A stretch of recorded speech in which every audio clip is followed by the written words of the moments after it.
দার্জিলিংয়ে আমাদের বন্ধুর হোমস্টে রাজবাড়ি ফার্ম নাম দিয়েছে। তো এখানে তোমরা আসতে পারো। এখান থেকে এই ভিউটা দেখো দার্জিলিংয়ের। এটা দার্জিলিং যে মেল আছে, যে শহরটা আছে, সেটার কিছু আগেই পড়বে জায়গাটা, যেখানে চা বাগান আছে একটা। এর আগের ব্লগে যে চা বাগানে আমি তোমাদের নিয়ে গেলাম, সেই চা বাগানটা এই হোমস্টের একদম পাশেই, মানে 10 পা হাঁটলেই সেই চা বাগানটা।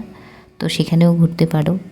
আরও অনেক কিছু আছে দেখার। এখানে আসলে তোমরা সুন্দর সুন্দর জায়গা পেয়ে যাবে। আর এখানকার ভিউটা দেখো, পুরো দার্জিলিং শহরটা এখান থেকে এত সুন্দরভাবে দেখা যাচ্ছে। চলো রুমগুলো হালকাভাবে আমি একটু দেখিয়ে দিই। আর এখানে বলে দিচ্ছি যে এখানে ব্রেকফাস্ট এবং ডিনার দুটোই কিন্তু এখান থেকে দেওয়া হয়। আর খাওয়া দাওয়া একদম ঘরোয়া, মানে নিজের মতো, মনে হবে নিজের বাড়িতে বসে খাচ্ছি। ওনাদের নিজের রান্নাঘরে বসে ব্রেকফাস্ট ডিনার করতে পারো। আর রুমগুলো দেখো, ঝকঝকা চকচকা, একদম পরিষ্কার পরিচ্ছন্ন। আর এই জানলা দিয়ে, মানে ঘুম থেকে উঠেই তুমি এই জানলা দিয়ে কিন্তু কাঞ্চনজঙ্ঘা দেখতে পাবে, যদি তোমার ভাগ্য সাথ দেয়। ডাবল বেড আছে, বাথরুম আছে সুন্দর ঝকঝকা, গিজার, গরম জল চাইলে স্নান করতে পারো। যদিও না পাহাড়ে স্নানের দরকারই নেই, এত ঠান্ডা।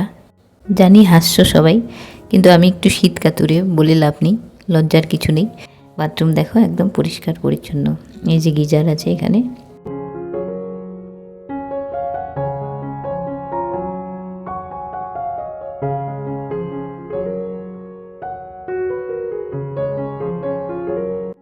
এই দেখো আমাদেরকে কতগুলো ব্ল্যাঙ্কেট, কতগুলো লেপ দিয়েছে। 1 2 3, আরও ভিতরে একটা আছে।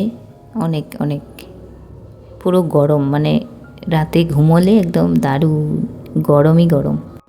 আমাদের হিটার দিয়েছে এখানে। তারপর রাত্রেবেলা আবার হট ব্যাগ দিয়ে দেয়।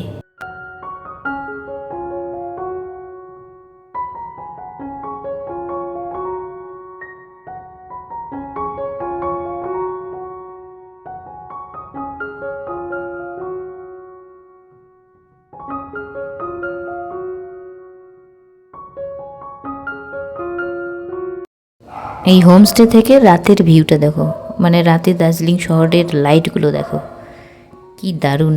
আর এখানে যখন চাঁদ বের হয় না, অসাধারণ দেখতে।